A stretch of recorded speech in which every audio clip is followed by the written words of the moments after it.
Em agosto de 1914, dois exércitos se enfrentaram no mesmo trecho de terra no nordeste da Bélgica e processaram aquela realidade de maneiras completamente incompatíveis. Do lado britânico, soldados exaustos relataram ter visto figuras luminosas flutuando entre a fumaça da artilharia, entidades que descreveram como anjos ou cavaleiros medievais interpostos entre eles e o avanço inimigo. Do lado alemão, os comandantes do primeiro exército registraram em seus relatórios que o setor estava protegido por dezenas de metralhadoras em posições estratégicas, razão pela qual as baixas alemãs eram tão elevadas e inexplicáveis. Mas tem uma questão que não fecha. As metralhadoras não existiam.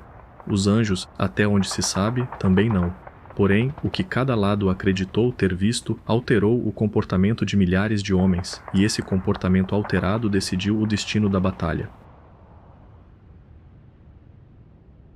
A cidade de Mons fica no sul da Bélgica, próxima à fronteira francesa, e em 1914 era cercada por uma região densamente industrializada, com minas de carvão, canais estreitos e uma malha urbana que tornava qualquer movimentação de tropas em larga escala extremamente difícil.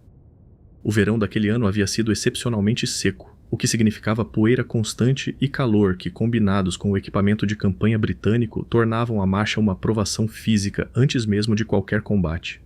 O Corpo Expedicionário Britânico, conhecido pela sigla BEF, havia chegado à Bélgica há poucos dias, composto em grande parte por soldados profissionais com experiência em campanhas coloniais, homens treinados intensivamente no uso do fuzil Lee Enfield. Esse detalhe sobre o fuzil vai importar mais tarde. O contexto estratégico era o de um colapso em câmera lenta. A Alemanha havia ativado o Plano Schlieffen, uma estratégia elaborada décadas antes que previa uma invasão rápida à França pelo território belga, contornando as defesas francesas pelo norte. Para o plano funcionar, a velocidade era essencial, e o primeiro exército alemão, comandado pelo general Alexander von Kluck, avançava com cerca de 160 mil homens em direção ao canal de Nîmes, onde o BEF havia se posicionado com aproximadamente 70 mil soldados. A desproporção numérica era óbvia, e o comando britânico sabia que sua função era retardar o avanço alemão o tempo suficiente para que os franceses reorganizassem suas linhas ao sul. O dia 23 de agosto de 1914 começou antes do amanhecer. As primeiras trocas de fogo ocorreram ao longo do canal de Nîmes, e o que os alemães encontraram não era o que esperavam. Os soldados britânicos, treinados para disparar entre 12 e 15 tiros por minuto com precisão considerável, produziram um volume de fogo que os observadores alemães simplesmente não conseguiram processar como tecnicamente possível para a infantaria convencional. A doutrina militar alemã da época não contemplava que soldados a pé pudessem manter aquela cadência com aquele grau de precisão. A conclusão lógica, dentro daquele referencial, era que o setor estava equipado com metralhadoras em número muito superior ao que qualquer relatório de inteligência havia previsto. Os registros do primeiro exército enviados naquele dia e nos seguintes descrevem posições britânicas repletas de armas automáticas. Alguns documentos mencionam estimativas de dezenas de emplazamentos de metralhadoras num setor que, na realidade, contava com apenas 2. O equívoco não foi corrigido durante o combate porque os resultados eram coerentes com a hipótese errada. As baixas alemãs eram reais, elevadas e vinham de posições fixas. A interpretação incorreta era internamente consistente, o que a tornava ainda mais difícil de questionar no calor da situação. Enquanto isso, do outro lado do canal, a situação britânica era objetivamente grave. Superados em número, sem apoio imediato de artilharia pesada, os soldados receberam ordens de recuo ainda durante o combate. A retirada de Mons se tornou uma das marchas mais extenuantes da guerra, com homens caminhando por dias quase sem parar, muitos dormindo em movimento, alguns relatando alucinações durante a marcha noturna. É nesse contexto físico e psicológico que os primeiros relatos de visões começam a surgir. Os testemunhos variam consideravelmente em detalhe e em natureza. Alguns soldados descrevem uma nuvem luminosa entre os dois exércitos durante a retirada. Outros falam em figuras de cavaleiros sobre cavalos brancos. Outros ainda mencionam arqueiros medievais disparando contra os alemães. Em nenhum relato contemporâneo documentado, escrito durante ou imediatamente após os eventos, os termos anjo ou São Jorge aparecem de forma explícita. Essa distinção é importante e frequentemente ignorada nas versões populares do caso. O que aparece explicitamente em setembro de 1914, portanto algumas semanas após a batalha, é um conto de ficção publicado no jornal londrino The Evening News. O autor era Arthur Machen, um escritor galês especializado em literatura fantástica e ocultismo, e o conto se chamava The Bowmen, ou Os Arqueiros. A história narrava soldados britânicos protegidos por arqueiros fantasmas da Batalha de Agincourt, evocados por um soldado que havia visto a imagem de São Jorge num restaurante vegetariano antes de partir para a guerra. Machen nunca afirmou que o conto era baseado em eventos reais, pelo contrário, deixou claro em correspondências posteriores que era ficção pura, escrita como qualquer outro conto de sua carreira. O problema foi que o texto foi amplamente replicado por publicações religiosas e patrióticas britânicas, muitas delas sem indicar a autoria ou a natureza ficcional do relato. Em questão de meses, o que havia sido escrito como fantasia estava sendo citado como testemunho ocular.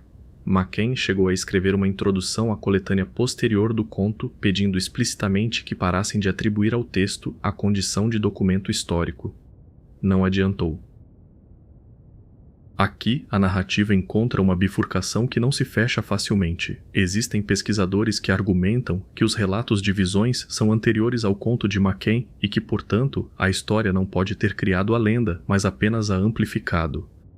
Porém, a documentação primária desses relatos anteriores é extremamente escassa e a maioria dos testemunhos detalhados foi coletada meses ou anos depois da batalha, num período em que o conto de Machen já havia circulado amplamente.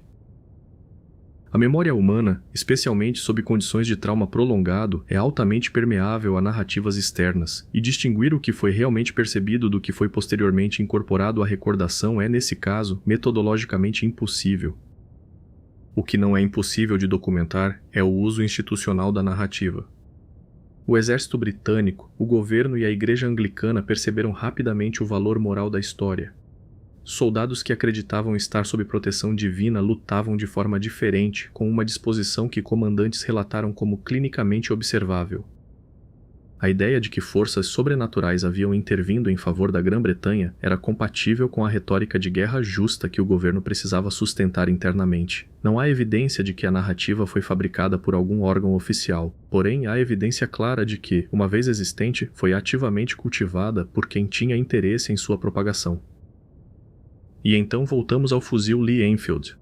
O que os alemães interpretaram como metralhadoras era, na realidade, o resultado de anos de treinamento intensivo de infantaria britânica, num período em que a maioria dos exércitos europeus havia reduzido o foco no tiro individual em favor da artilharia e das armas automáticas.